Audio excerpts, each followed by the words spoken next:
Buenas noches a todas y a todos. Buenas noches, Jonás. La verdad que es un privilegio. Este es el 9º encuentro.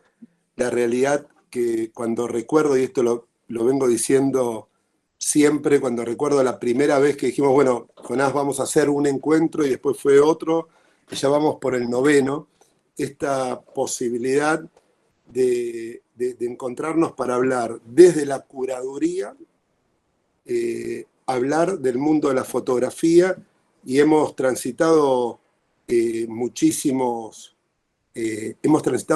caminos, ¿no? El camino de la memoria con Julio Menajovsky, hemos transitado el mundo del rock con varias muestras de fotografía de grandes artistas que se han dedicado a ese universo. Nos hemos dedicado también a poder ver cómo desde la curaduría poder hacer algún aporte en el desarrollo de una serie o un ensayo fotográfico y cómo eso se transforma o se puede transformar en un proyecto expositivo, y también cuáles son las herramientas que tiene un artista para generar operaciones artísticas que generen un proceso autoral que le permitan identificarse con aquello que hacen y a los otros identificar lo que ellos hacen con el nombre del artista, entre otras cosas. Después le hemos dedicado a varios encuentros vinculados a poder dialogar con distintos fotógrafos. Hemos estado con Aldo Cesa y también charlar de esta tensión, creación entre artista y curador. Andy Cherniavsky, estuvimos con Silvio Fabricán, estuvimos con Silvio Sucheri hablando en la última sobre retratos, e hicimos un ensayo en vivo de cómo a partir de todos los retratos que vimos de la historia de la fotografía de grandes artistas, tanto argentinos como internacionales, y también de la obra particular de Silvio, hicimos un ejercicio que no era otra cosa que cómo nos vemos a nosotros mismos, porque la realidad es que el primer paso creo siempre el primer paso es aprender a mirarnos a nosotros mismos, ¿no? Y a partir de ahí surge, en cualquiera de los ámbitos de la creación, surge la posibilidad de crear a partir de uno, pero uno tiene que saber quién es uno y qué son las cosas que lo motivan. En este caso, para mí es una charla muy, muy especial, porque vamos a hablar de un tema para mí muy especial y con una persona para mí muy especial. La realidad es que vamos a compartir este diálogo con Daniel Caldirola. Daniel Caldirola es un fotógrafo que admiro profundamente. Me interesa muchísimo toda su creación artística, su desarrollo dentro del periodismo también, por supuesto, y su mirada como editor de uno de los medios más importantes gráficos que tiene Argentina, y quizás esos, aparte de poder repasar su obra, que lo vamos a hacer, aunque sea en forma somera, y también aprovechar su capacidad de edición. La realidad es que la edición, de alguna manera, es algo que tiene bastantes puntos en común con algunos de las facetas que tiene la curaduría, que tiene que ver con la selección.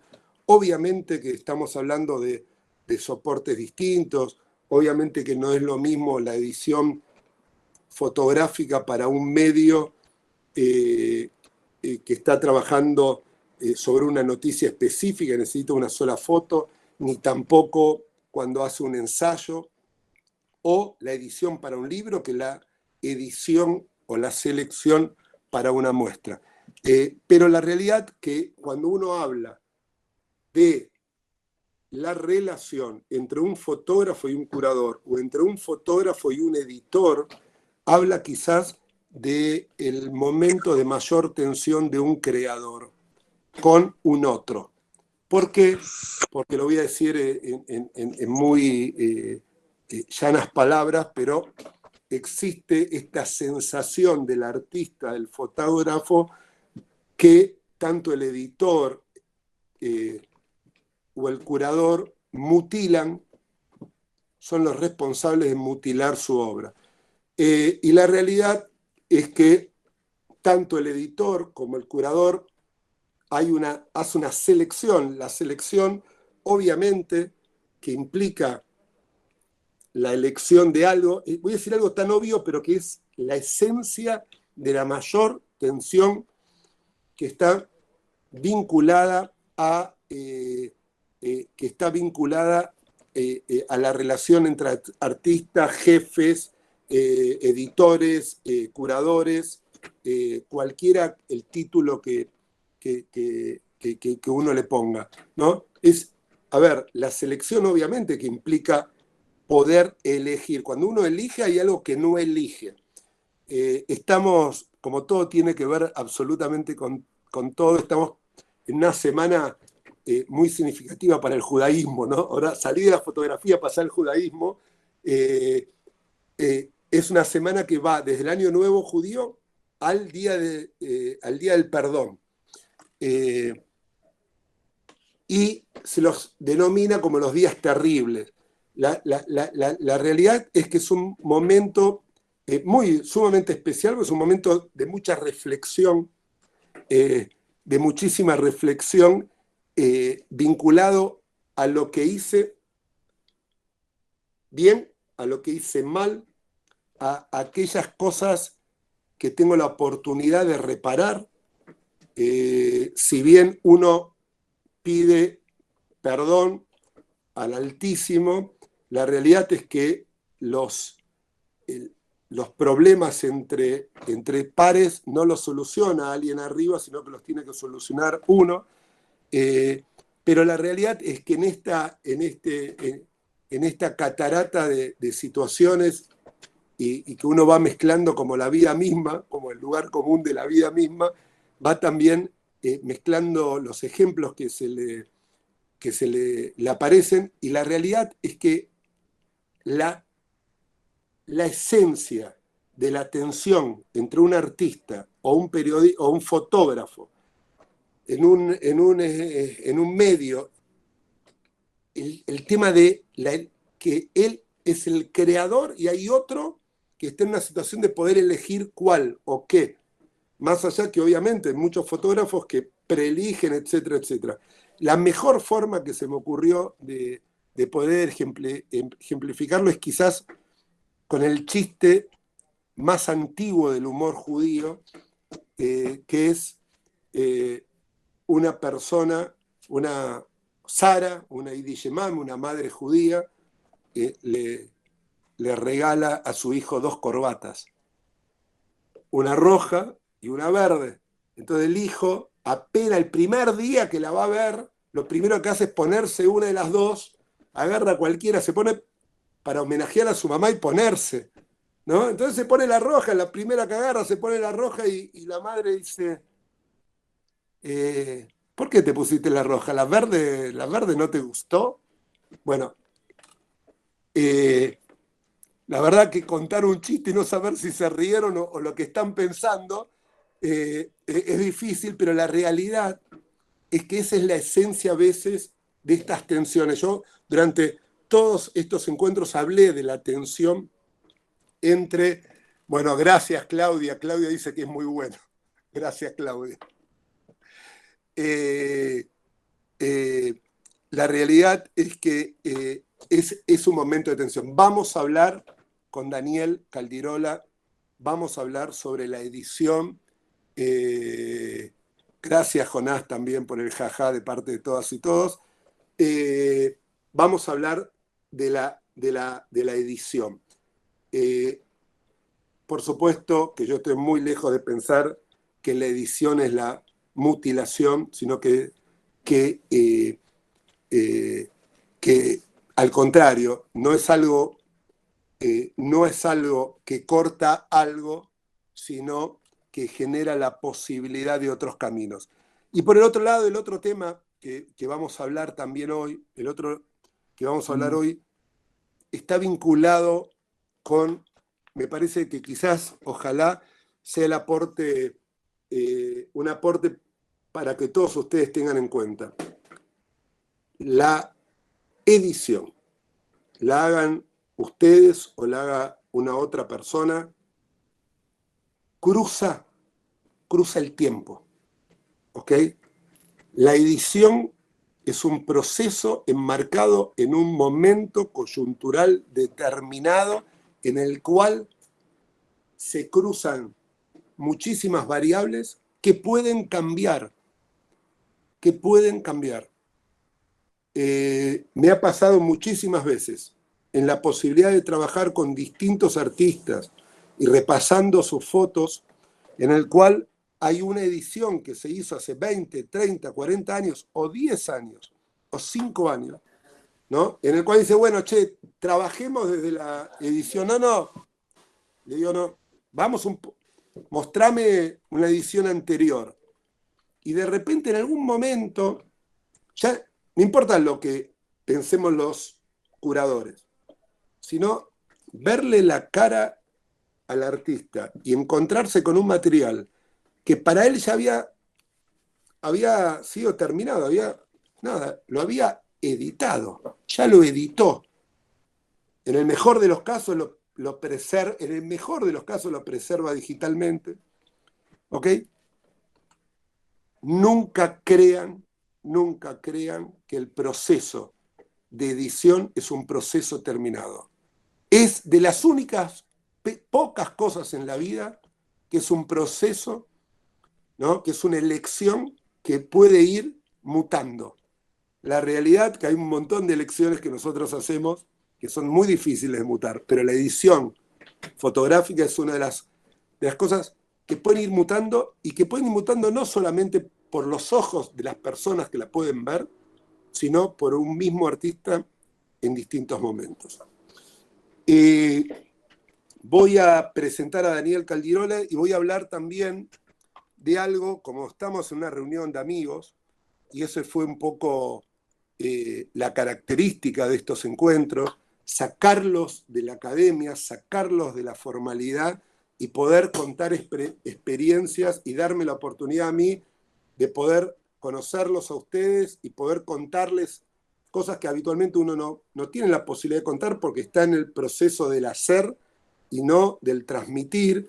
Y yo agradezco muchísimo este espacio justamente por eso. Y me parece que uno de los temas que también tan desubicados como traer esta semana significativa para el pensamiento judío, es hablar de la amistad. Dentro del proceso creativo, llámese fotógrafos o el título que quieran, fotógrafos, artistas, reporteros gráficos, pintores, curadores, el nombre que quieran, hay muchas cosas que pueden unir y contribuir a esos procesos creativos vinculados a la creación. Uno es el amor, el otro podría ser el odio, el otro puede ser la política, la ideología. Bueno, también está la amistad. A Daniel Caldirola lo conocí en un trabajo, no me atrevo exactamente a decir, pero creo que hace 20 años, él me va a corregir, en el cual yo generé un proyecto vinculado a la producción cultural, y él era el fotógrafo de La Nación, que lo mandaban a cubrir a Entre Ríos este proyecto, y tuvimos que convivir, no me acuerdo si 2, 3 días. No tengo muchas, digamos, no es la esencia de esto poder contar, tener ganas de contar la intimidad, pero entender cuáles a veces las bases de estas uniones.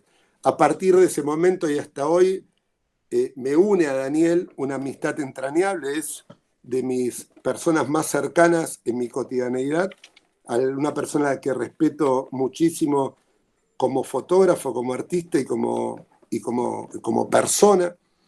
Y para mí me parece que también, si hay algo que uno pueda transmitir, es el valor de la amistad en las duplas creativas desde distintas facetas. La amistad también puede ser una maravillosa, un maravilloso nutriente de estas cosas.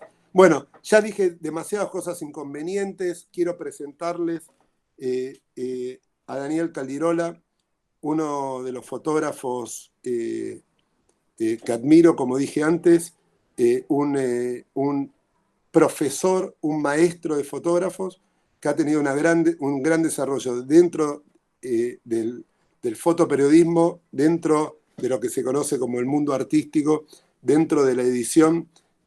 Buenas noches, Daniel Caldirola.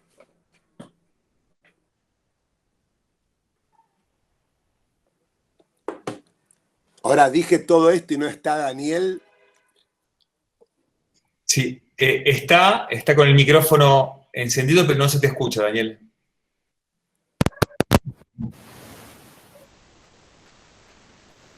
A ver, no se te escucha. Por ahí desenchufá tu micrófono y fuera de vuelta, porque me parece que... A ver. ¿Ahí se escucha? Perfecto. Ahora. Se escucha.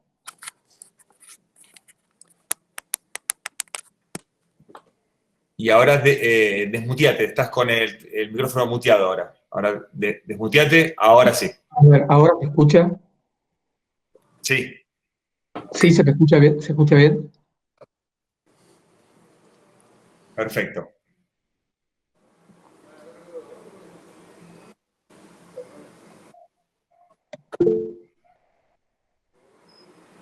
Daniel. Bueno, díganme si ahí sale bien. Lo que les decía, estaba saludando a todos y agradeciéndoles por la invitación. Y bueno, agradecerle las palabras de Elio, un gran amigo, además de los trabajos que hemos hecho juntos. ¿Está saliendo, se escucha bien ahí? Perfecto. Sí, sí. Bien. Quería decir algo de lo que comentaba recién Elio cuando hablaba del tema de la edición. De la edición fotográfica, primero aclarar una cuestión de término técnico para que no haya confusión.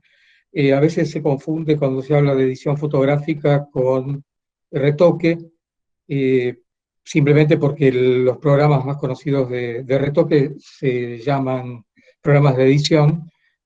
Se entiende que no estamos hablando de retoque, sino de la edición, así como pasa en el campo de la literatura, del trabajo del editor de selección y de buscar por qué camino va una historia o qué es lo que queda dentro y queda fuera de lo que muestra un trabajo de un fotógrafo, que puede ser el trabajo propio del mismo fotógrafo o de otro fotógrafo cuando se trata de un medio o si es para un libro o esto que comentaba Elio. Y también esto que él decía de que la edición no termina nunca, yo diría que en realidad sí termina, pero que lo que no hay es una edición definitiva. Siempre las ediciones son cambiantes o pueden ser cambiantes y de hecho seguramente cuando uno hace la edición de un trabajo y ese trabajo se publica, el mismo editor puede a lo mejor cambia de idea y haría otra edición al día siguiente. Otra cosa que, con respecto a lo que él decía de la edición, también hay un tema de tiempo, como él decía, que está atravesada temporalmente, y también hay un tema de contexto, que no es solo el tiempo, es el lugar, es también el cómo y el para qué. Generalmente no es lo mismo, y no es una cuestión a ver, lo que quiero decir no tiene que ver ni con la autocensura, ni con el direccionamiento. Quiero decir con algunas reglas de juego y con un funcionamiento. No es lo mismo la edición que se hace para un medio periodístico, No es lo mismo si el medio es impreso o es un medio online, no es lo mismo si hay un desarrollo, es una revista que publica 12 fotos dentro de una nota, o si es una foto única que publica un diario. Y tampoco es lo mismo el- para quién se está editando esa fotografía, porque en definitiva no se puede ignorar la línea editorial para el que se trabaja, eh, y ahí hay una mediación que siempre está presente. Bueno, la mediación es quizás también uno de los grandes temas, ¿no?, de la edición. Dicho en criollo, siempre uno dice, si algo es bueno o malo es para qué, ¿no? Hay una anécdota que le atribuyen a un periodista, a Jacobo Timerman, que no sé si es real o no, pero cuando fue a hacer su primer trabajo le dijeron que tenía que escribir sobre tal marcha y él preguntó si a favor o en contra, ¿no? Me parece que, bueno, nada, la mediación es uno de los grandes temas. Antes de profundizar sobre este tema, me gustaría presentarlos con imágenes. Quiero confesarles que odio la palabra, odio no sé si la palabra es odiar, porque odiar es muy fuerte. Me molesta, me he dado cuenta, después de mucho tiempo de reflexión, que la expresión, una imagen vale más que 1000 palabras, no me termina de cerrar. Si bien quiero, después de haber dicho 1000 palabras, quiero mostrar muchas imágenes de Daniel, digo, me parece que plantea una competencia entre imagen y texto que la realidad me parece que son... acá dice Claudia, no te cierra porque no cierra. Dice Claudia. Y la realidad es que me parece que son dos campos de la expresión que pueden caminar juntos, que se pueden complementar, que hay veces que hasta pueden dialogar, pero me parece que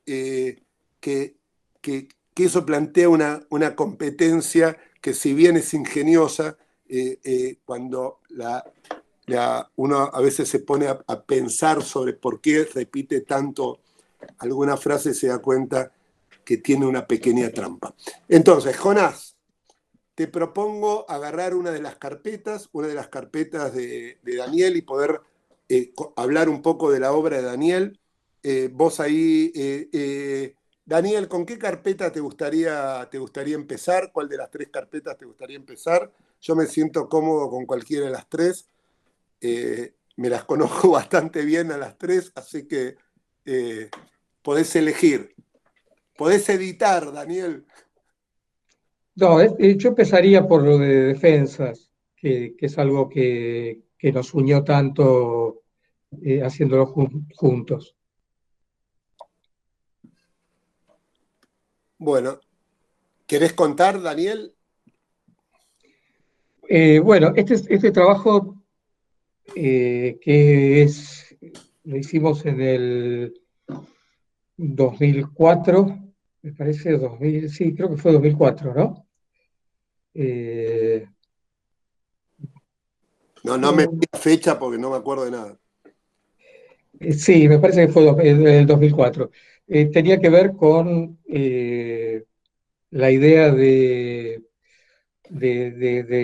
hablar, de mostrar, de reflexionar sobre, años después del atentado a la AMIA, eh, sobre lo que se había puesto casi como un mobiliario urbano de defensas de instituciones judías, y, y cómo hacer para que eso que considerábamos o pensábamos que como tal, como podía ser incorporado como mobiliario y como tal eh, pasaba desapercibido en un sentido, uno se acostumbra a verlo y a ignorarlo y a pasar a ser de la vida cotidiana, ¿cómo hacer para visualizarlo, ponerlo, o prestarle atención?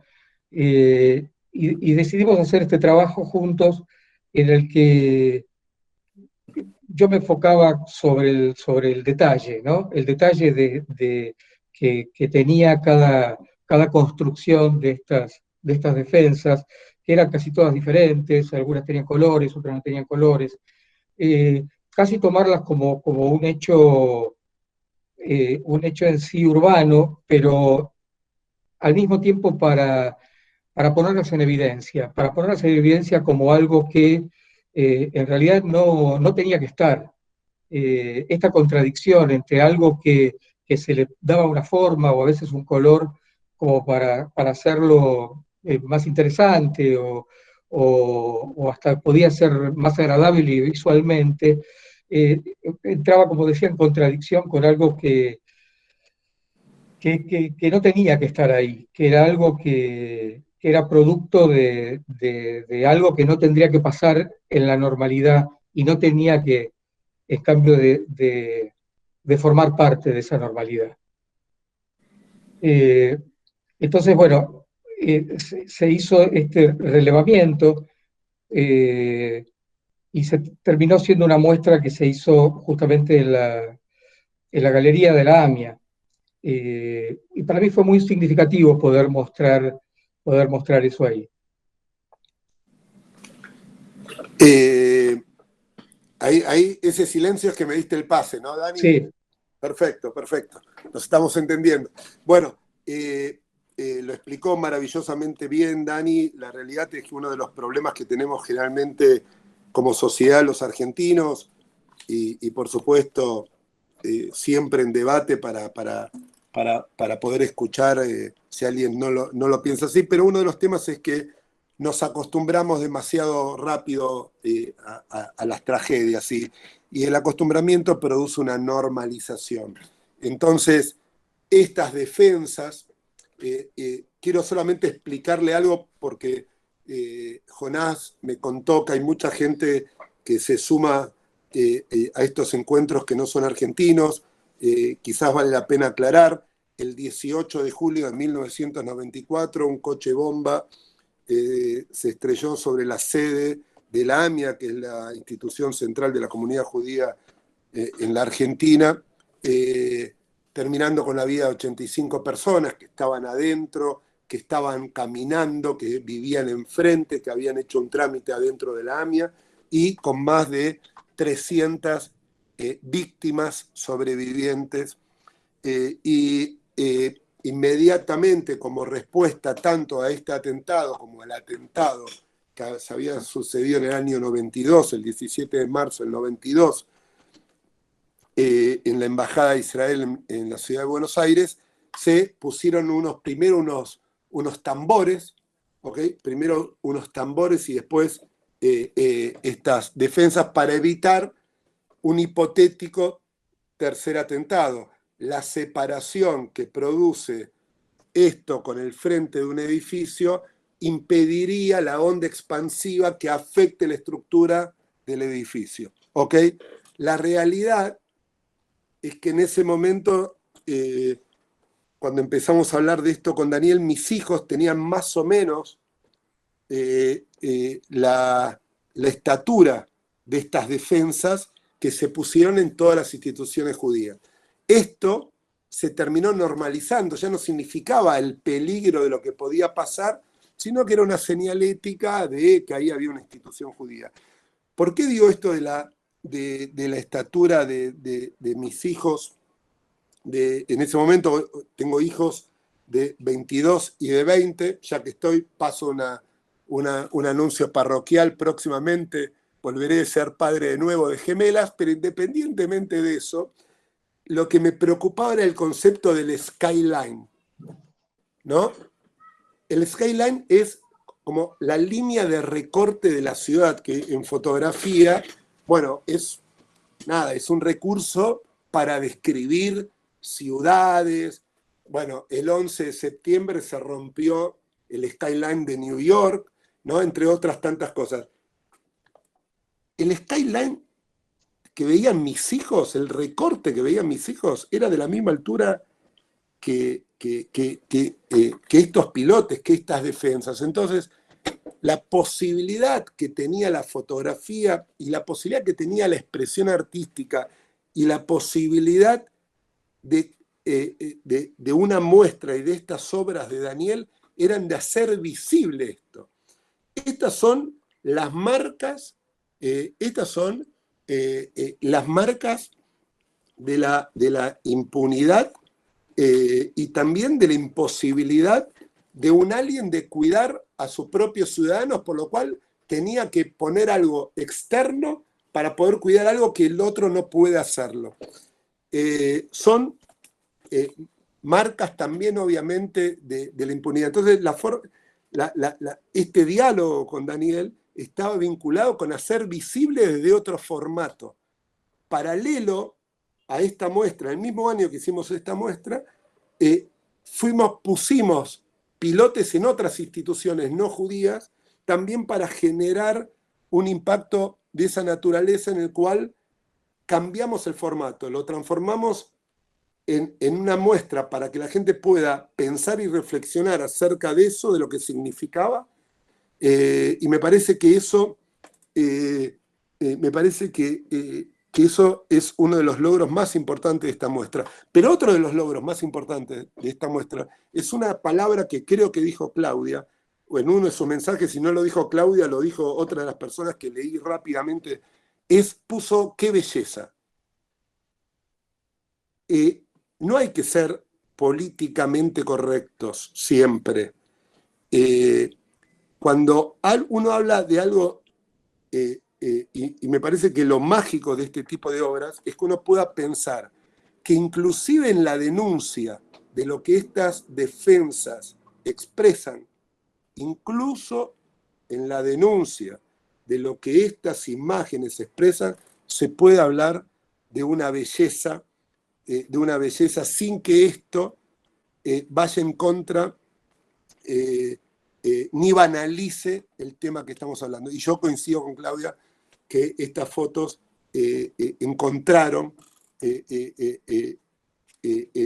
encontraron la belleza también como posibilidad de expresión. Ahí te estoy pasando la pelota, Dani. Tac. Bueno, si quieren podemos ver algo más. Podemos ver algo de lo de Recoleta, de la muestra de Recoleta. Esa es la carpeta. Ahí está. Bueno, esta es una muestra que tampoco me acuerdo del año. Esto fue 2011. 2011. Es una... en su momento nosotros, en una de las charlas, hablamos de las distintas tipos de muestras que hay. Hay lo que es una muestra antológica, lo que es una muestra retrospectiva, lo que es una muestra de la última producción. Hay muchas categorías, hay un término que se acuñó, que es una muestra de mitad de carrera, que es una medio retrospectiva. ¿Podríamos decir, Daniel, que esta fue la primer retrospectiva de tu carrera, en términos generales? Sí, yo diría que fue una parte de obra de lo que yo había hecho hasta ese momento trabajando para la revista de los domingos del diario La Nación, ¿no? Yo estaba trabajando como fotógrafo, había trabajado primero como fotógrafo en el diario, después como fotógrafo en la revista dominical, y esta es como casi toda parte de obra que había hecho para la revista dominical. Después trabajé como editor de la revista, como editor de fotografía, y después también como editor de fotografía en el diario. Pero esto específicamente es trabajo que tenía que ver con eso, con lo publicado en la revista dominical de La Nación. Entonces hay un poco desde el retrato a la moda, esta cosa que uno tiene en el trabajo en los medios gráficos, que no necesariamente hay una especialización, uno va tocando diferentes costados y que tiene que ver con lo ecléctico que son los medios, desde la cultura, el espectáculo, el retrato, la nota de viajes o la moda, o las producciones de moda. Daniel, uno de los encuentros, yo trabajé muchísimo sobre la posibilidad de generar procesos autorales, inclusive on demand, ¿no? Digamos, en la mitad de los trabajos que uno va haciendo, también la posibilidad, esta cosa, bueno, esto no es lo que yo quiero hacer, pero lo tengo que hacer, pero entonces, ¿cómo hago mi propia obra? ¿No? Habíamos dado muchísimos ejemplos de artistas que en la medida que iban haciendo sus trabajos y como intersticios, iban también produciendo su propia obra, que a veces se diferenciaba y no de lo que hacían, pero, digamos, no tratando de generar un puente, ¿no? entre aquello, para aquel, el encargo y la producción autoral. La realidad es que este es un problema que está más vinculado a la fotografía que a las otras artes visuales. El tema del encargo nunca generó problemas o genera menos problemas en lo que es la pintura y la escultura, porque es hasta el nacimiento de las artes visuales, el encargo está como motor de la creación artística, pero sin embargo en la fotografía en su momento generó como ciertas tensiones. ¿Te sentís representado autoralmente en el trabajo periodístico? Bueno, obviamente en el que presentamos en el Recoleta, obviamente, pero ¿cómo viviste ese proceso entre el encargo y lo autoral? A ver, yo creo que en ese sentido hay una diferencia a veces entre los medios de prensa, de la parte más dura, que sería en este caso el diario, el cuerpo del diario, y los medios como las revistas que puede generar ese medio también. En ese sentido, el diario está mucho más atado, obviamente, no solo a la noticia y a lo cotidiano, sino que está más atado a veces desde el diseño y desde el espacio. Las revistas tenían porque lo siguen teniendo, pero cada vez es un universo que se va lamentablemente achicando en el mundo. Tenían una posibilidad que era manejar un espacio para mostrar el trabajo mucho más abierto, mucho más importante, más generoso, si se quiere. Es decir, si nosotros pensamos en una nota con texto y fotos que ocupa, por ejemplo, 12 páginas de una revista, está claro que es diferente a una nota para un diario que abarca, aún en el formato que sea, y ya cada vez queda menos grandes formatos, lo que se llama formato sábana, una nota que puede tener hasta 6 columnas y nada más, y lleva una sola foto. Cuando digo lo del mundo, tiene que ver con que son procesos que no pasan acá solo. James Natchway, uno de los grandes fotoperiodistas de los últimos 30 años, quizá el número 1 del mundo para muchos, que trabajó durante mucho tiempo produciendo material él por su cuenta y vendiéndoselo a grandes revistas europeas, sobre todo alemanas. En un momento dado dijo que tenía que cambiar de forma de trabajar porque ya esos medios no publicaban más esos grandes reportajes, ¿no? Entonces, digo, todo esto es cierto que se redujo, si bien siguen existiendo las revistas, obviamente, pero digo, hay menos cantidad, hay más presiones, las revistas a veces incluso tienen menos páginas, Lo que antes, hasta hace 15 años, una revista por ahí tenía 100 páginas, hoy tiene 60. Y por otro lado, el paralelo con los medios online también cambia ese paradigma, ¿no? Porque digo, una cosa es la impresión, que también había una diferencia en general entre las revistas y los diarios en calidad de impresión.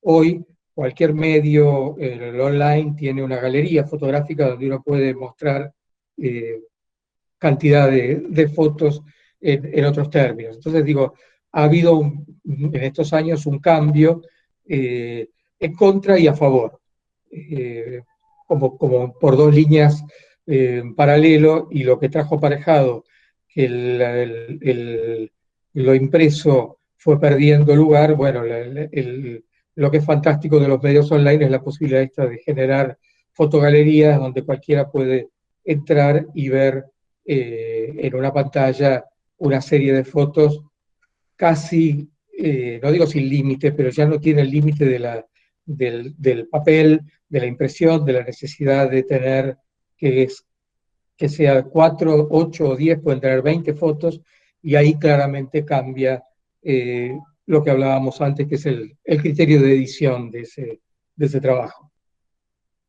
A ver, es muy importante lo que acabas de plantear y me parece que es sumamente gráfico. Absolutamente no contestaste la pelota que te tiré, así que la vuelvo a hacer. Es si, obviamente, si sentís esta tensión entre el encargo y lo autoral, si sentís que el encargo atentaba contra tu producción autoral o si sentís, por lo contrario, que pudiste generar una mirada particular a partir de las necesidades del encargo. Quizás ahora lo pregunté mejor. No, se entendió, y fue un poco la idea de lo primero que te contaba. Quiero decir, es mucho más fácil hacer coincidir el encargo con cierta mirada propia. O sea, mirada propia y siempre, eso está claro. En definitiva, lo que uno muestra es su mirada. La fotografía, no quiero caer en una obviedad, la fotografía es un recorte, ese recorte es personal. Todo lo que media entre el recorte y lo que ve el espectador es personal del fotógrafo.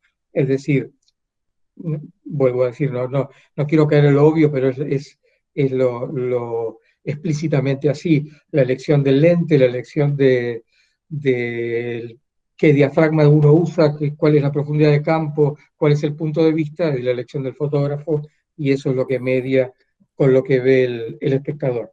Pero digo, más allá de eso, es más fácil acercarse, unir el encargo con la mirada personal en determinados medios, no por lo formal del medio. Digo, si es una revista, hay un espacio que en general permite que uno exprese más eso, que lo duro que tiene a veces un diario, que es la necesidad de tener una sola imagen muy acotada en el formato, con un diseño a veces que es otra tensión.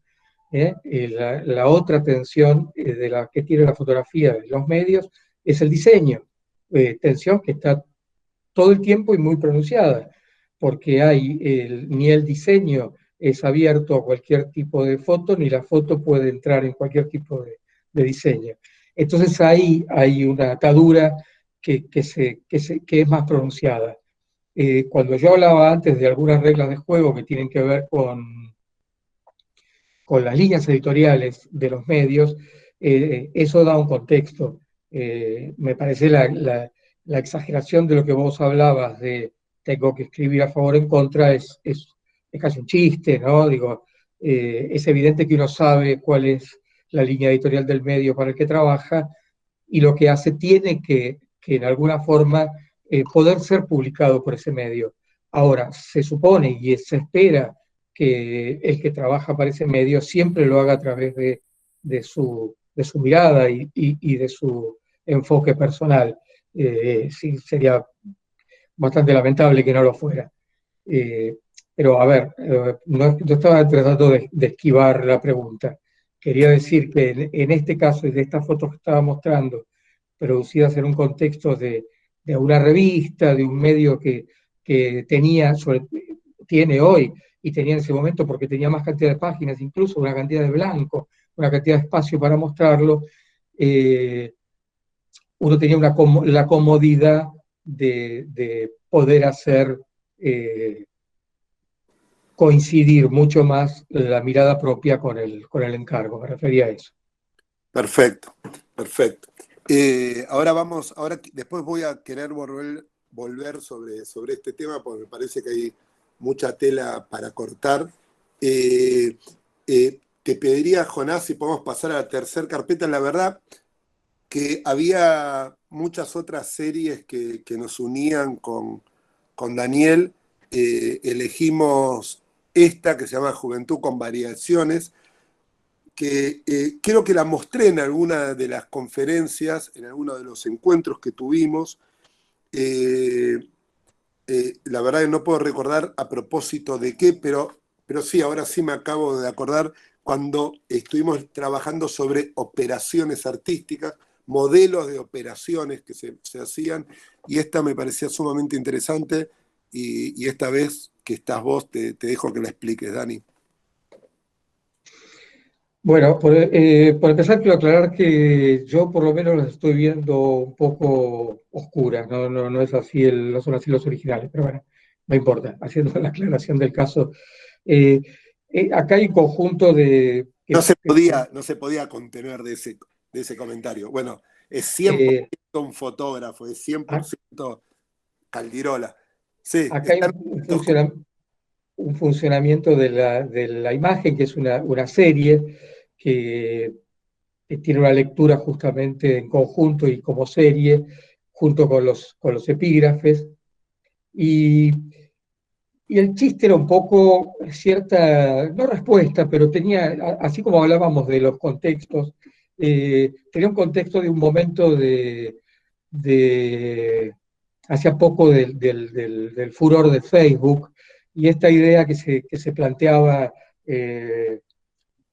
inicialmente en las redes sociales y específicamente puesto en Facebook, que era que todos éramos amigos de todos, ¿no? Y todos nos conocíamos y cuántos amigos que teníamos.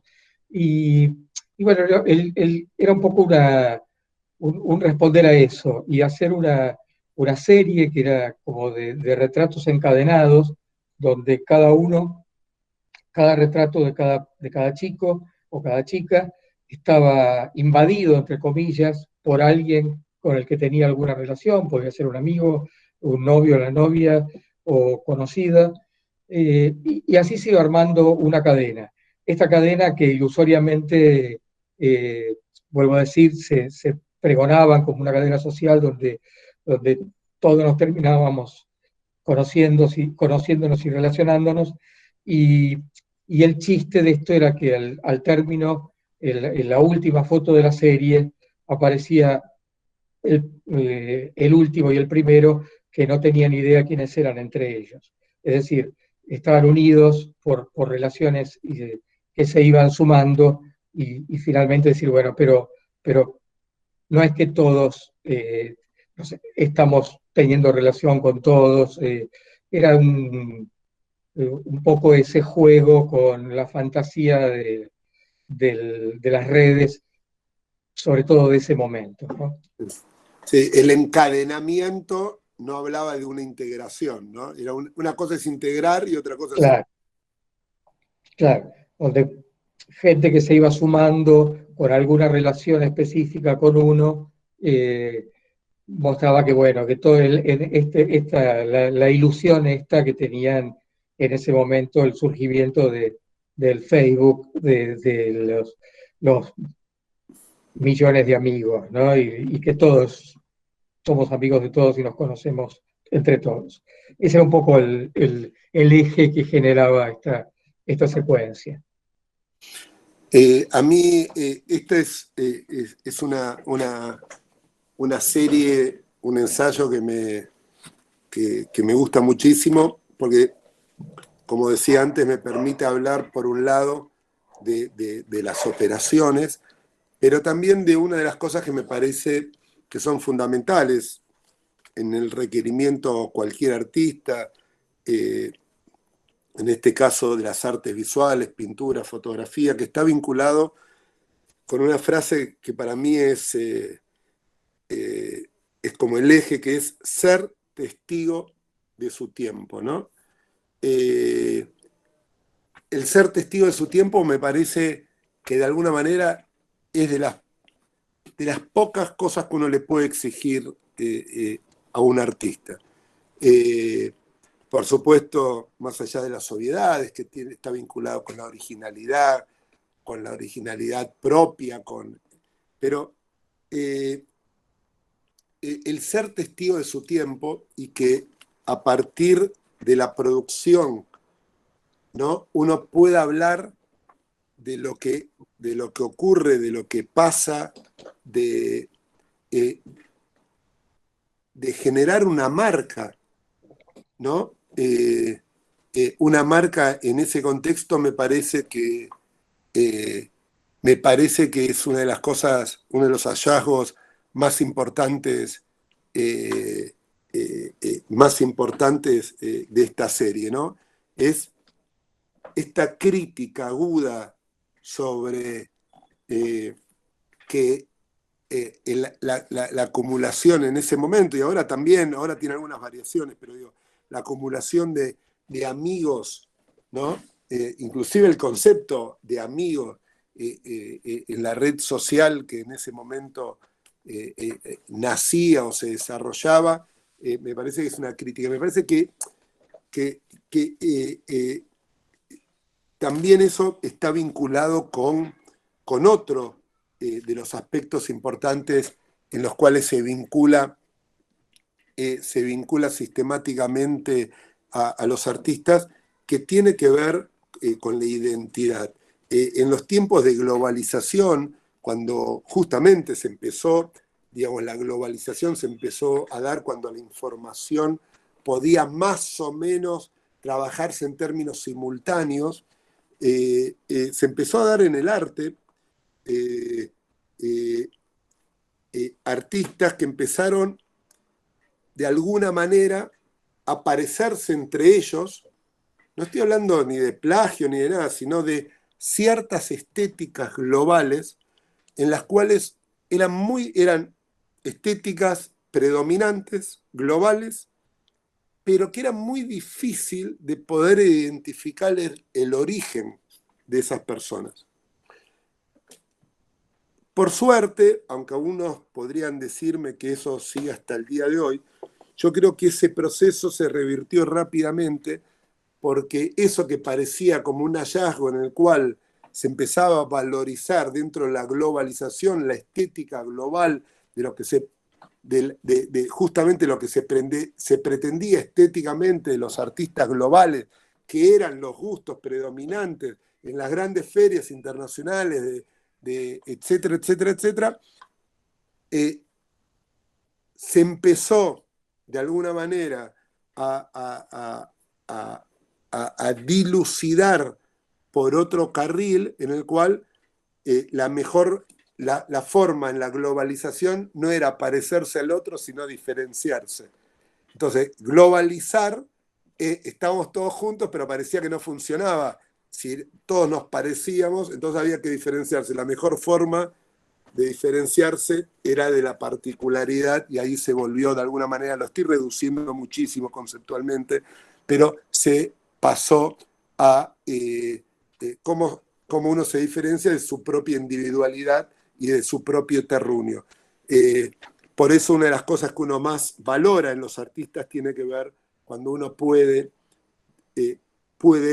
sentir de alguna manera o percibir, es la mejor palabra, ese terruño, y que esas imágenes de alguna manera sean testigos de un tiempo, testigos de ese tiempo, ¿no? Como si uno le pudiese preguntar al artista, ¿y vos qué hiciste en ese momento? Así que bueno, Dani, vos ya lo sabés, es una serie que a mí me encanta, y me parece que de alguna forma responde a estas dos a estas dos cosas que yo estaba planteando recién. Aunque no tengas que decir algo, decilo, así yo tomo un poquito de agua. Bueno, si te parece, me gustaría que habláramos un poquito de esto, sobre este paralelo entre curaduría y edición.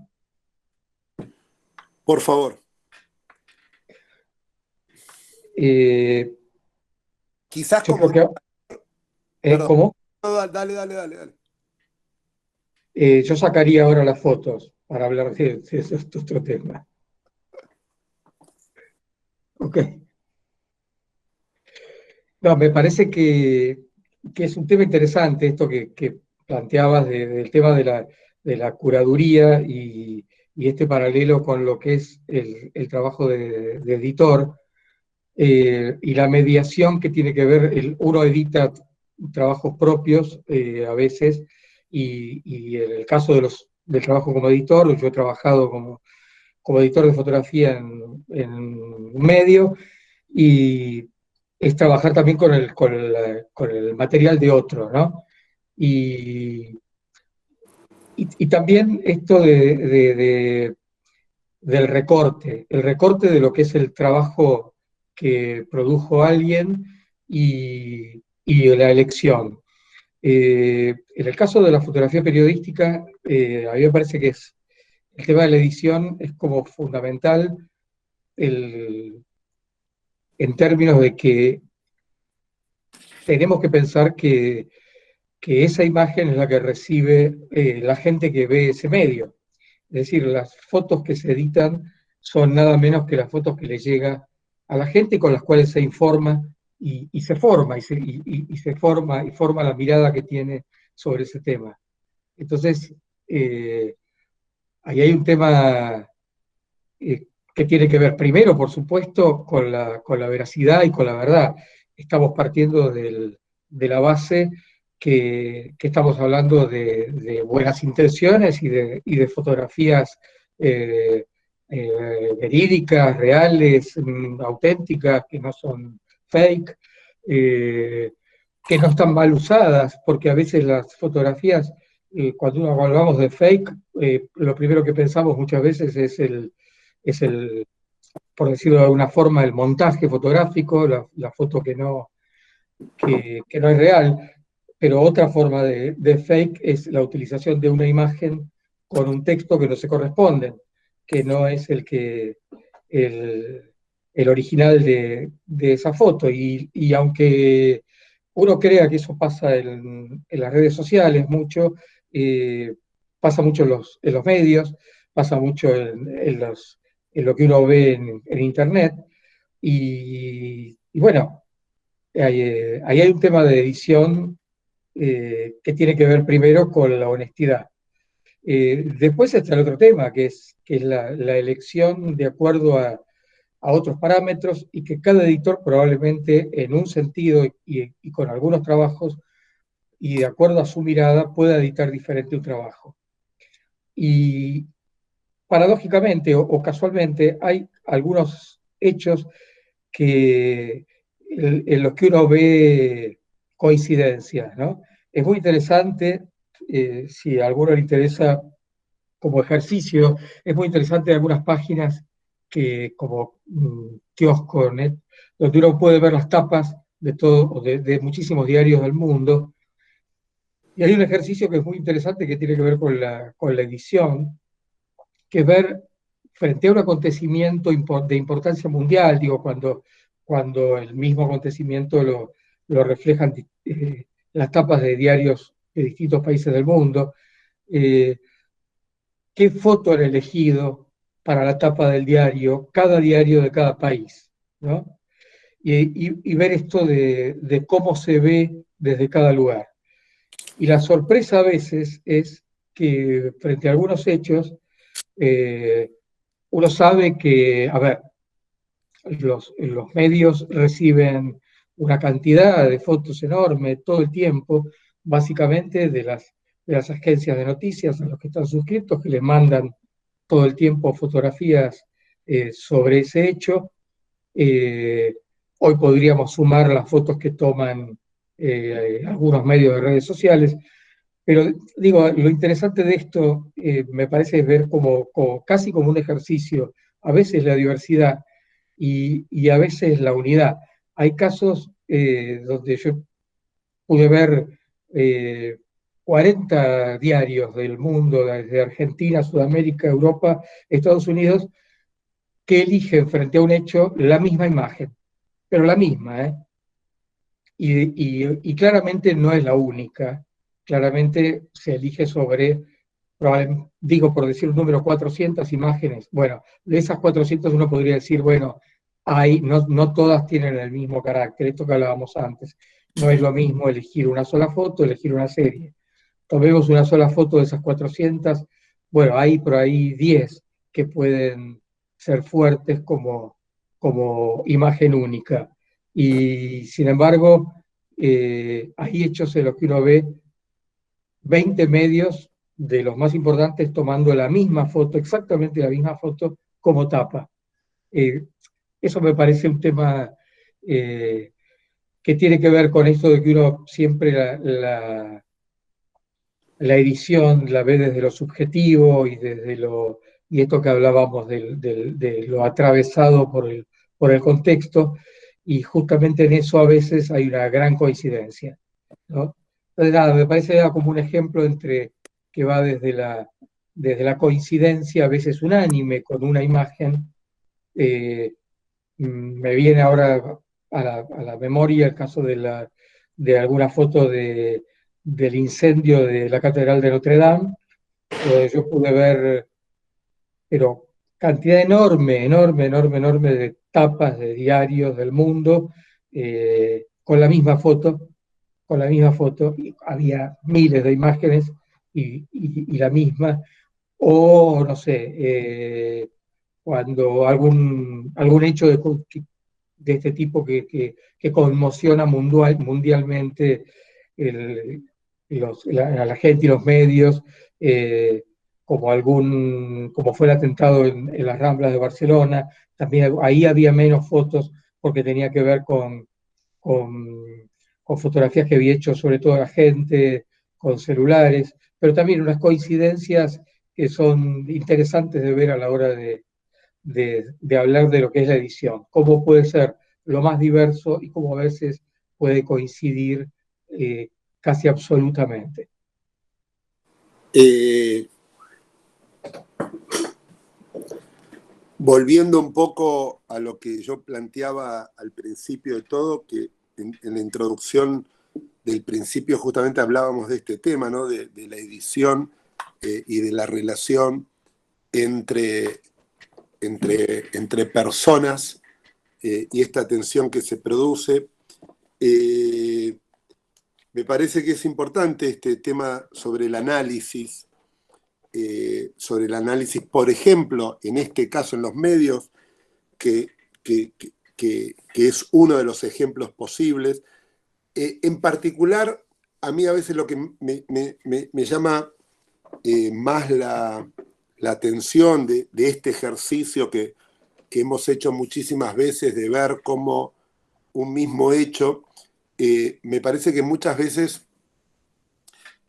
justamente la diversidad de elección eh, de los distintos medios pueden describir de alguna forma a los medios, ¿no?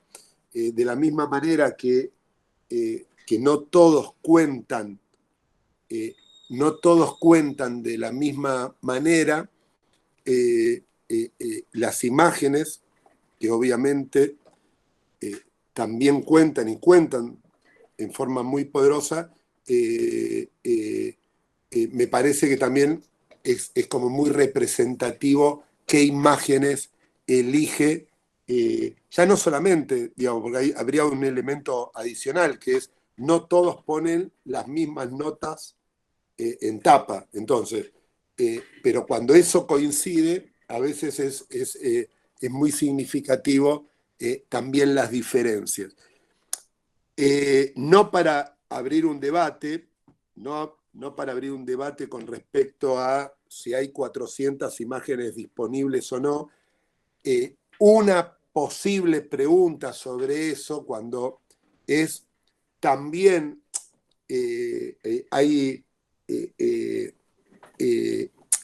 y esto no quiero decir, porque yo sobre todo valoro muchísimo el trabajo de los editores, etc. También hay efectos cadenas, digamos, ¿no? Hay grandes efectos cadenas, de la misma manera que determinados diarios en un país determinan la agenda de los programas de radio. Hay muchos diarios que producen, o medios, no diarios, medios que producen reacción en cadena, y a veces en este empobrecimiento actual de los medios en el mundo, o sea, los medios han bajado, Dani, y esto vos lo conocés mejor que yo, han bajado, por ejemplo, y no solamente en Argentina, en los equipos, tanto periodísticos como fotográficos, han bajado en una cantidad, y que hace muchas veces que, no quiero decir que este es el caso en particular de lo que pasó en París, etcétera, etcétera, porque seguramente puede haber otros motivos, pero de la misma manera que antes era muy difícil que cuando uno mandaba una gacetilla periodística, ¿no?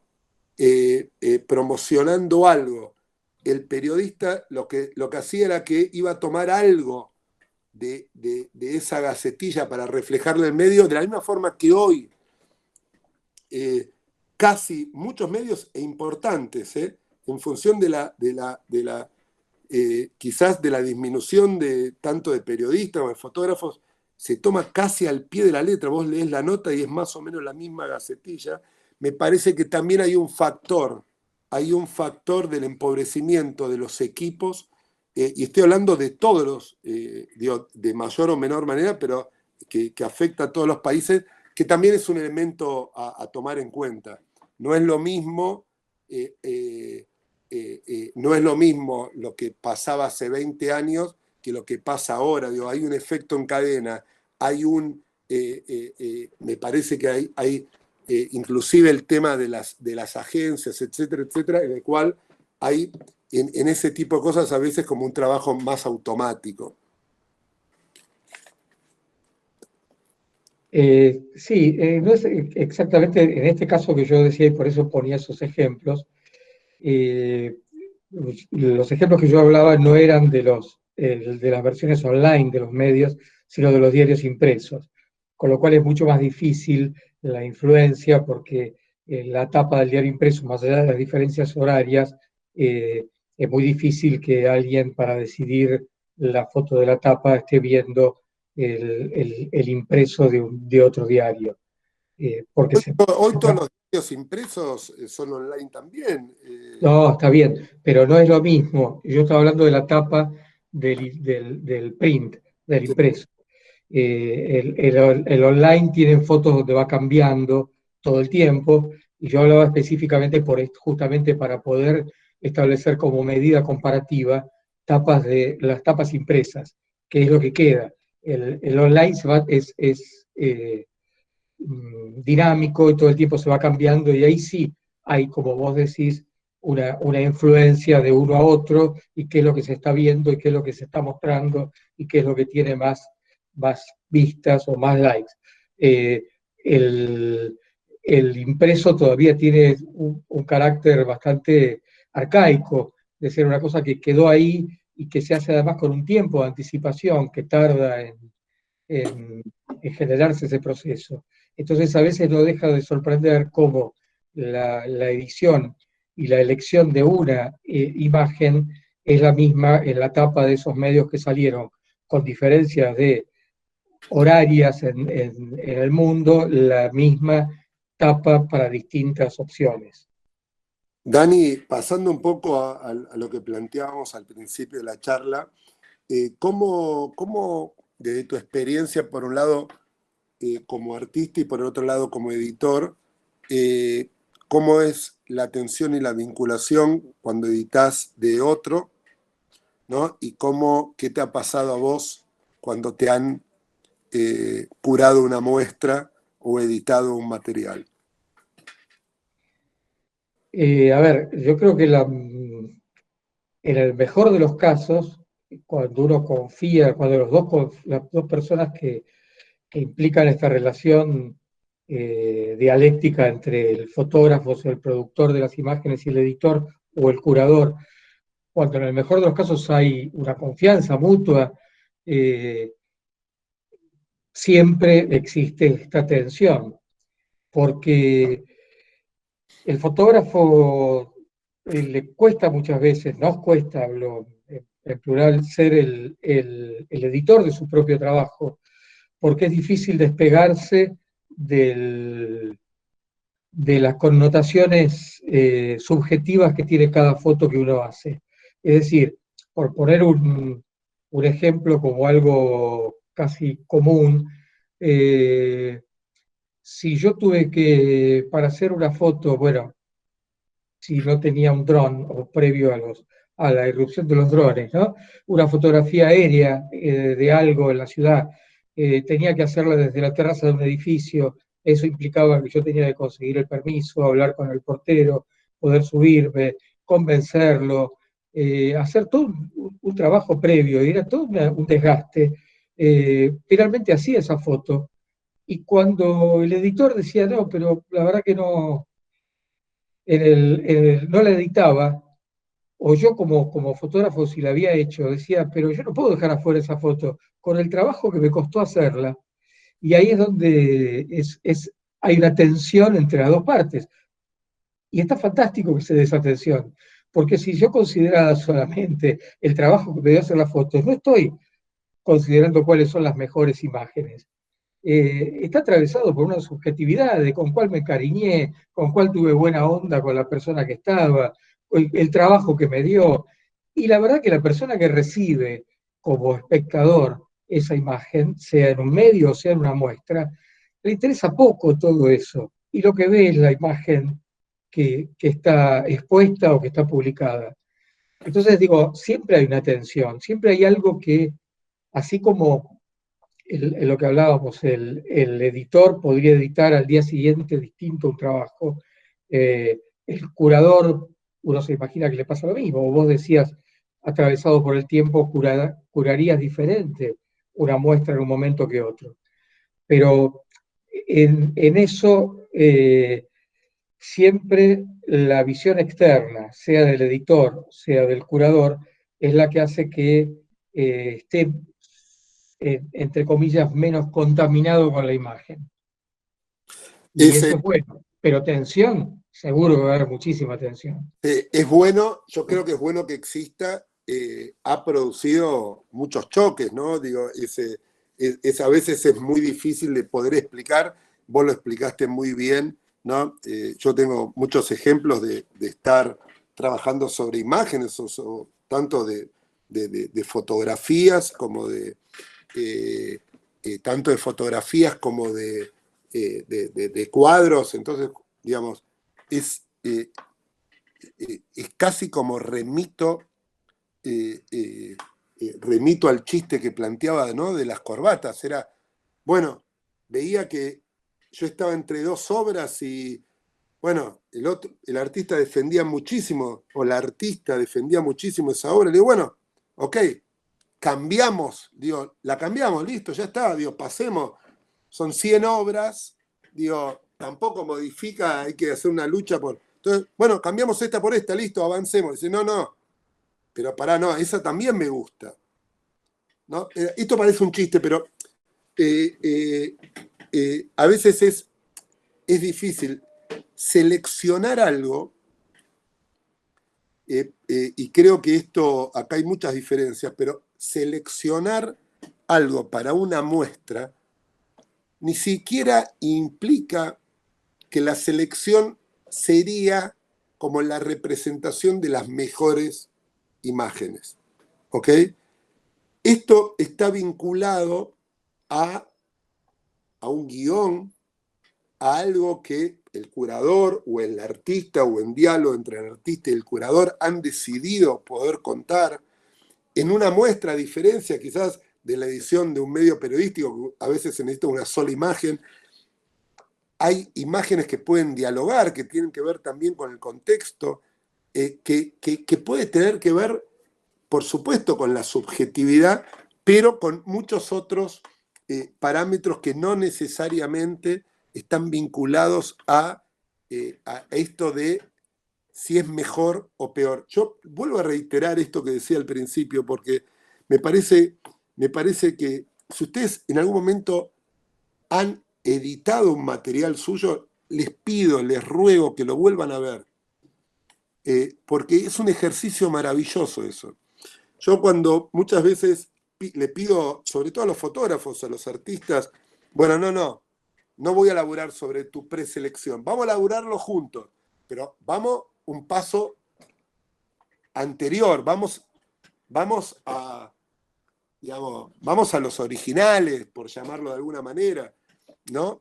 No compro la preselección, a veces sí, si no, y la sorpresa muchas veces es de los propios artistas, es ¿cómo no elegí esto en ese momento? ¿No? Y hay un montón de anécdotas y charlas, bueno, a veces no lo eligió porque había alguien ahí, entonces ese alguien era significativo para una cosa, entonces se lo dejaba de lado. Y me parece que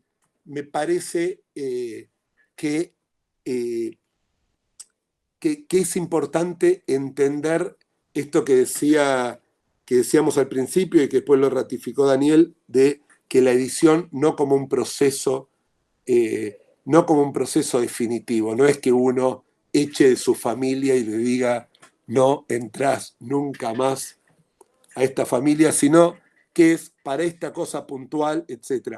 Lo que pasa es que en la rapidez de las cosas que uno hace y es, digamos, esto pasa también en los medios.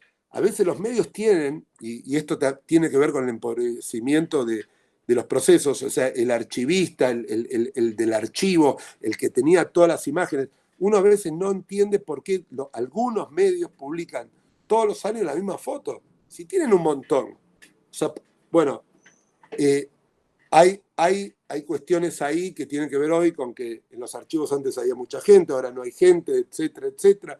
Y también hay como selecciones, se habían elegido 4 o 5 y después cuando un otro va y pide el archivo y dice, che, pero teníamos un tesoro, pero si nunca lo usaste, déjame que lo use yo.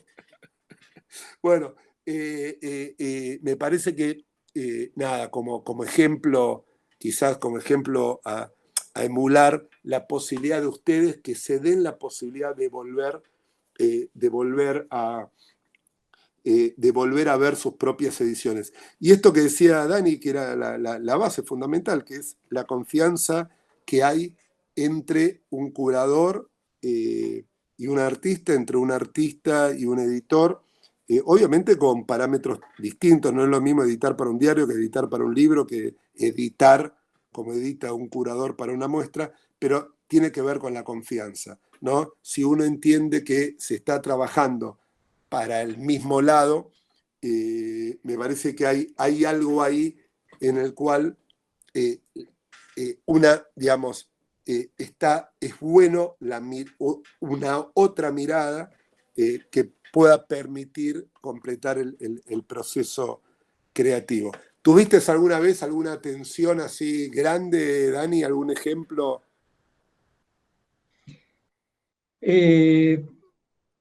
Sí, tensiones hay siempre. En general, en el trabajo de edición me ha pasado de un lado o del otro, como editor o como fotógrafo, frente a un caso más extremo, a veces se trabaja en conjunto desde el principio, a veces menos, como vos decís, en general se parte de una predicción que hace el fotógrafo, con lo cual también si uno dice, bueno,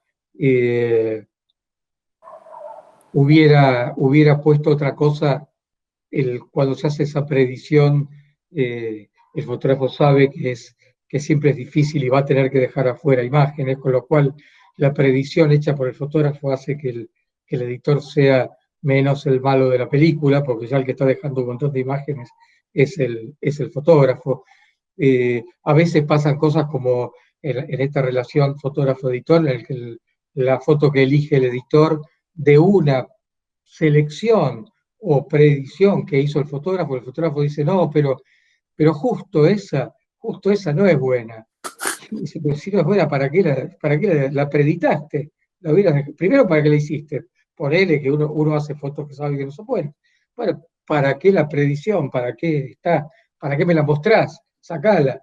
Esa tensión, digo, es tan así que siempre hay un desconformismo y siempre el fotógrafo piensa que digo siempre estoy exagerando, no es siempre, y vuelvo a hablar de la confianza de uno y otro, y que en definitiva uno sabe muchas veces cuál es en el fondo la foto que vale o cuenta, pero le cuesta eso, le cuesta dejar de lado el corazoncito, le cuesta dejar de lado la foto que para uno subjetivamente tiene un valor porque uno tiene más relación.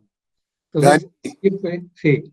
Perdón. No, estamos llegando casi como al límite, estamos en la hora y media y quiero contar algunas preguntas Bien. que nos están planteando acá. Pregunta de Norberto Daniel Gonzi. ¿Se edita con rigurosidad a un fotógrafo, igual a un fotógrafo que a otro? Y hay otra pregunta, perdón y con respeto, ¿qué pasaría si hubiera un curador? Esa no la termino de entender, un curador en un medio periodístico, planteás, Norberto. O sea, si hubiera una preselección por parte de una persona, de un curador, que haga la preselección antes que el editor. Perdón. Sí, lo que pasa es que el curador no es una figura que, por ejemplo, esté presente en un medio periodístico. Justamente la capacidad de selección, que es una de las características de la curaduría, es justamente el trabajo del editor. El editor es la persona que puede, de alguna manera, en función de determinado objetivo o de sus criterios vinculados a la línea editorial, pero también estéticos, etcétera, puede seleccionar. Y aprovecho para pegarle a la pregunta de Silvio, que dice la relación entre la edición y la curaduría. Bueno, a ver, la edición es una de las tareas del curador, ¿ok? No es la única y no es la misma, y no es la misma edición. A ver, la edición de alguna manera es una selección. Estas selecciones en el proceso del editor es su tarea principal, en el proceso del curador es la última instancia del trabajo con el artista.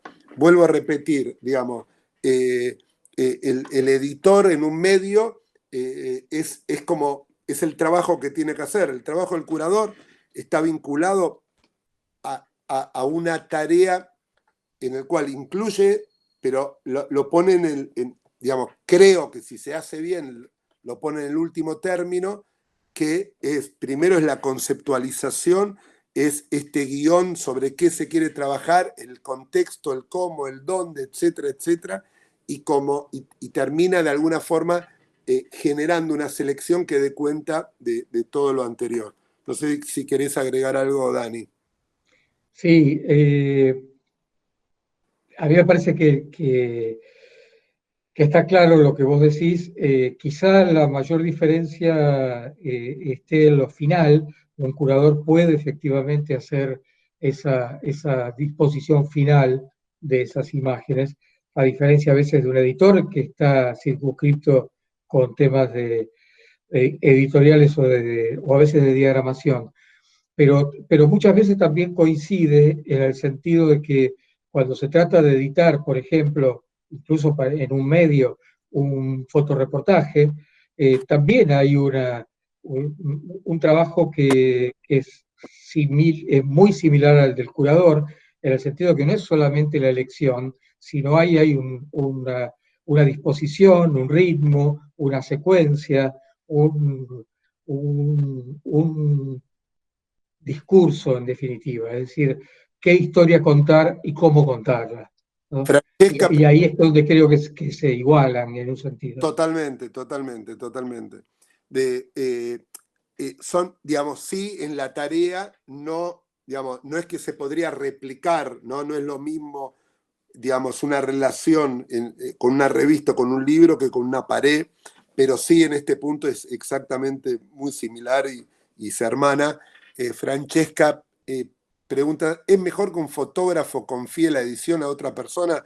Ahora lo dejo contestar a Daniel, pero yo lo que siempre digo es, lo digo en el mejor,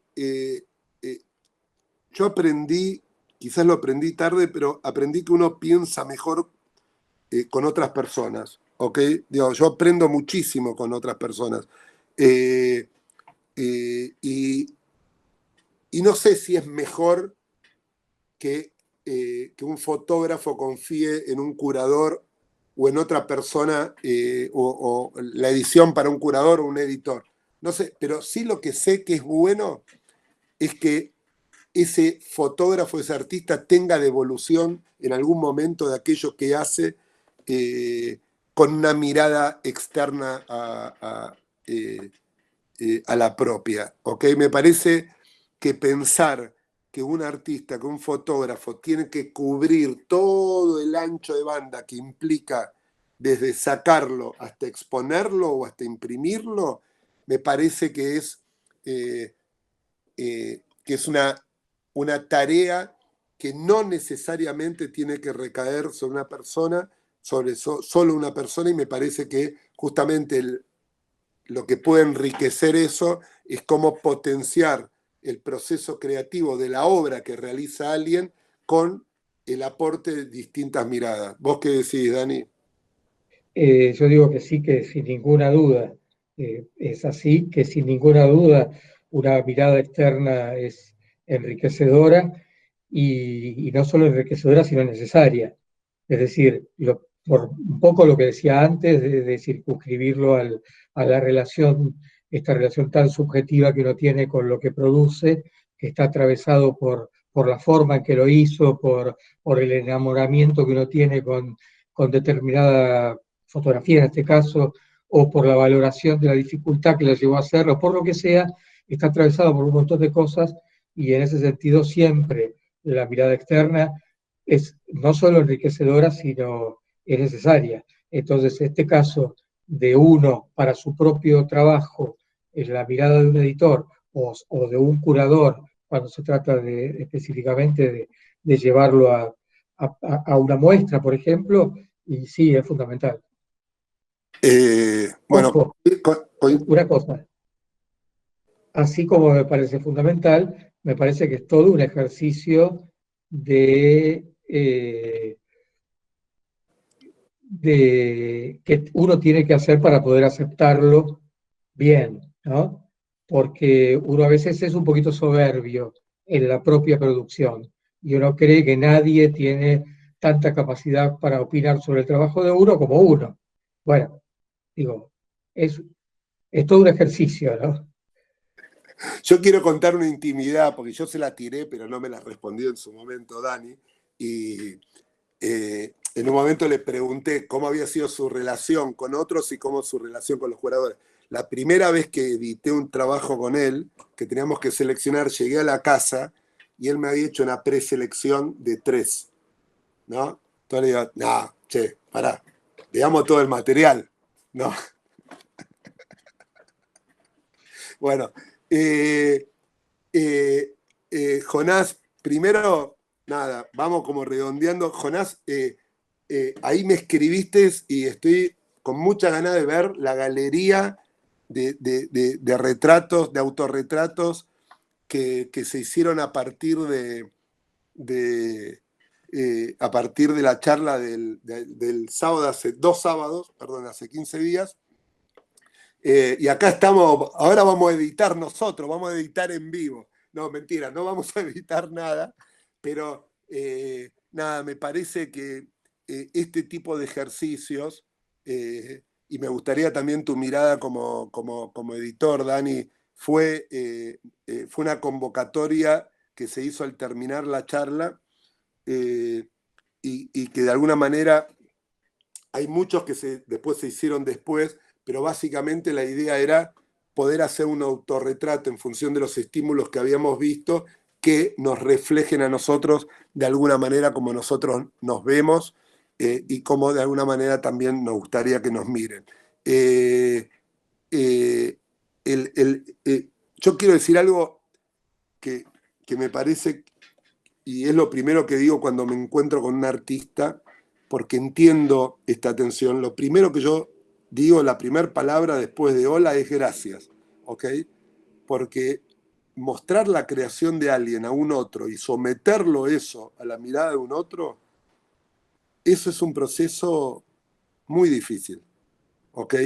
Y no, digamos, que se tenga que hacer y que yo esté convencido que suma y que es mucho mejor y que tengo 3 millones de ejemplos, no significa que uno no tenga que no pueda comprender ese espacio, ¿ok? Y ese espacio de confianza es un espacio hiper necesario. Es como, digamos, mostrar la producción artística es como mostrar como mostrar el territorio de la mayor intimidad que uno tiene, y compartirlo con otro y someterlo a una mirada del otro. Bueno. Perdón, una sola cosa, es todo un ejercicio de humildad. De todos lados. Sí, claro. ¿Te acordás de esa primera vez, no? Puede ser, no me acuerdo exactamente, pero bien podría ser. Qué lindo, qué lindo. Bueno, Como dicen los italianos, se non è vero, è ben trovato. yo te lo escuché más de una vez eso. Jonás, vos también sos un gran editor. Sos un gran editor porque obviamente que para poder elegir y seleccionar y opinar, etcétera, etcétera, hay que haber visto mucho, ¿no? Hay que mirar. ¿Qué te pareció esta serie colectiva? No, me pareció que yo lo que anoté en todo este material es que está enlazado directamente con lo que fue esa noche y con esa profundidad con que tocamos el tema del autorretrato. Muchas de las fotos son espontáneas, son hechas en este momento. Y nada, me llamó la atención la posibilidad de, en primer lugar, de hacer este tipo de convocatorias y la participación, y después, bueno, el tema de la edición. Hoy, mira, yo los escuchaba, el tema de editar, digamos, fotografías, curar, editar, creo que es un capítulo aparte. Es como diciendo, la fotografía hoy es 50% de la toma y el otro 50% es la edición, ¿no? Y creo que la curación también, eso de en quién le confiamos el ojo. Te estaba escuchando el material que debemos tener guardado y que nadie lo ve con el corazón, por lo que Daniel, digamos, decía un poco esto de que nosotros a veces somos egoístas equivocadamente en creer que nosotros somos los mejores para editar nuestro material. Y nada, estas dos patas, volviendo al tema, creo que esto es resultado de una decisión que tomamos de fotografiarnos. Y acá, bueno, yo creo que el ojo del curador es el tuyo, y grandes fotógrafos como, digamos, Daniel, o como Maxi, o como Silvio de Fábrica, no Silvio Sucheri, creo que también podrían dar una mirada del material, que es interesante. Me pareció interesante la propuesta y el resultado, ¿no? De hecho, nos salió espontáneo esto. Me encantó tu idea de ponerlos hoy de nuevo y poder compartirlo. Ahora hay muchos de los que se hicieron en ese mismo momento. Che, Mickey, ¿estás por ahí? ¿Querés decir algo de Mire, este autorretrato me encanta, ¿no? Que es lo de esa marca de época, ¿no? Lo del Wi-Fi. Mickey, ¿estás por ahí? ¿O te Acá fuiste? estoy sin cámara por hoy.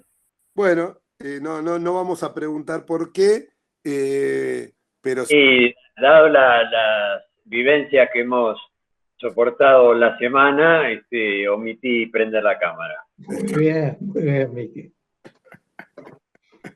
hoy, Me parece, bueno, este autorretrato me mató, realmente me mató, Jonás. Me saco el sombrero, realmente me vuelve loco. Digo, vi una naranja, digo, ¿qué tiene que ver esto? Y ahí me puse a mirar. Y es lo que más me gusta de la fotografía. Es cuando te incita, te provoca penetrarla con la mirada para saber de qué se trata, qué mensaje te quiere dar. Esta me pareció maravillosa, ¿no? Te felicito, te aplaudo, me saco el sombrero. No lo hubiese hecho, la verdad que no lo hubiese hecho, no me hubiese animado, no se me hubiese ocurrido si no era en el contexto grupal de sentirme cómodo y seguro en un espacio de creación. Lo tengo que mencionar. De otra manera no hubiese hecho esta foto porque no hubiese sacado algo tan desconocido para mí, que es mi cabeza pelada vista desde arriba. Yo no me conozco la cabeza, entonces creo que fue resultado del grupo, ¿no? Ah, está buenísimo. Quiero aprovechar y discúlpenme que no le he saludado a Daniel y a felicitarlo, ¿no? Nuevamente por su trabajo. Bueno, con respecto al autorretrato, a mí me fascina, Elio, vos lo sabés muy bien. Estoy trabajando justamente en una carpeta y estuve escuchando muy atentamente lo que decís del descarte y el no descarte y el volver a mirar. Son cuestiones que yo estoy haciendo en este momento. Realmente tengo una carpeta que se llama Descartes y cada tanto miro y vuelvo a poner la que había descartado en algún momento porque la relaciono con otra. Digo, bueno, el autorretrato me fascina desde dos puntos. Primero, entre lo que puedo generar en un autorretrato, digamos, lo que yo llamaría directo, o hoy se llama selfie, ¿no? Tanto sea estirando el brazo con un teléfono o posando para una cámara. Y lo otro que a mí me atrae sobremanera es el retrato en el espejo. Digo, esa búsqueda que uno hace y la interrelación con lo que hay en el espejo y lo que uno quiere darle al espejo. El resultado final realmente me fascina, así que juego con eso. Bueno, por ahora esto es lo que puedo decir. Le doy la palabra a Elio. Gracias. Perdón, ¿querés decir algo? Mirá qué buen autorretrato Dani. Hoy es la primera vez que no tomo whisky en los encuentros, quiero que sepas. Y vos sos el primero que toma whisky, mirá. Ahí te vi.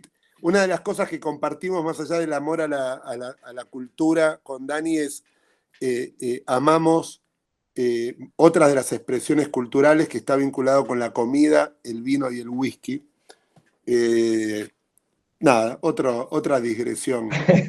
Perdón, quería decir algo de los autorretratos, que me parece una gran idea y veo cosas fantásticas, pero sumando a lo que decía Jonás recién con su autorretrato y de cómo él no se veía, justamente el retrato en sí, el autorretrato más, es exactamente la forma que tenemos nosotros de vernos como nos ven los demás.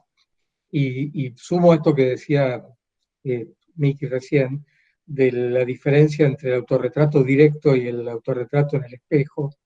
El autorretrato directo, en general, el retrato general directo, es la única vez que nosotros nos vemos como nos ven los demás. Es decir, nosotros nos vemos a nosotros mismos en un espejo y nos vemos invertidos. Cuando nosotros vemos una foto de nosotros mismos, es la única vez que no nos vemos invertidos. Es decir, el poder que tiene cuando nosotros vemos nuestra imagen en una foto, y el autorretrato en eso es como la expresión máxima, es exactamente eso, cómo nos ven los demás. Bueno, yo me vengo obsesionando tanto en la pintura como en la fotografía el tema del autorretrato hace muchísimos años y es uno de los temas que me fascinan. Y encontré una frase que me parece que, creo que la dije la otra vez, y que ahora la puse en Instagram. Estoy compartiendo parte de la selección que hice para esa charla, la estoy compartiendo en Instagram, que es el autorretrato como marca identitaria, ¿no? Es como el DNI. Me parece que, nada, me parece que es un proceso y un ejercicio que todo artista debería hacer, porque es un encuentro en el cual es todo ganancia, en el cual esa intimidad y ese proceso entre cómo uno se ve y lo que el espejo refleja, a veces hay un diálogo interesante para hacer. Bueno, vamos terminando. Yo solamente quiero hablar una palabrita con Maxi Bernaza. ¿Está Maxi? ¿Maxi se fue o está? A ver, ya te digo, recién estaba, pero ahora no lo estoy viendo. Se fue. Bueno, Se fue. La realidad es que como testigos del tiempo y esto que trajo Mickey recién de lo que nos pasó esta semana, lo vamos a retomar seguramente el sábado que viene u otro, pero vamos a hablar sobre la institucionalidad, la imagen en la institucionalidad. Maxi es el jefe de fotografía del Congreso, y está bueno una reflexión de él con respecto a lo que pasó. Pero lo dejamos para la semana que viene o la otra. Yo agradecerles profundamente a todos. Estamos abiertos a todas las preguntas. Estoy respondiendo muchísimos comentarios. No me molestan. La idea es todo lo que podamos ayudar es hacerlo. La realidad es que en algún momento espero que estos encuentros se vayan disminuyendo. No estoy loco con lo que digo, creo que también estos encuentros se dan en el marco de que los sábados a la noche se han transformado en la pandemia, y ojalá cuando no venga nadie a estos encuentros va a significar que volvimos a cierta normalidad, y eso sería también muy bueno, aunque tengamos que cambiar de día. Muchas gracias, Daniel, muchas gracias a todos y a todas que participaron. Gracias, Jonás. Yo por mi parte me despido agradeciéndote, Daniel, agradeciendo a Jonás y agradeciendo sobre todo a cada uno de ustedes. Hay que bancarse 2 horas de charla, por Dios. Qué bueno. Sábado de la noche. Y un sábado de la noche. Todo mi agradecimiento para cada uno de todos y todas que participaron. Dani. Simplemente agradecer la invitación y que me parece una gran charla y me encanta que la cantidad de gente que participa. Es mandar un saludo a todos. Jonás, cerrás la jornada. Bueno, yo agradecerle mucho a Daniel, la verdad que nada, son charlas magistrales, es la experiencia, es el punto de vista. Nosotros vivimos con la imagen es no solamente nuestra herramienta de comunicación personal, sino que el mundo hoy está dirigido a través de la imagen, nos dirigimos con imágenes y es muy valioso, la verdad que te escuchamos. Una charla entre dos grandes, la verdad que la disfruté mucho y además supongo que todo el resto también. Agradecerte, digamos, Daniel, y bueno, con Elio estamos preparando un proyecto, así que ya les contaremos. Estamos trabajando para que él pueda dar su masterclass. Es un especialista, no conozco mucha gente que sepa lo que sabe Elio, así que bueno, ya les contaremos más adelante cuando tengamos el proyecto más desarrollado, pero para mí va a ser creo que va a ser como una emoción enorme, las ganas de Elio a sumarse a un proyecto educativo. Para mí es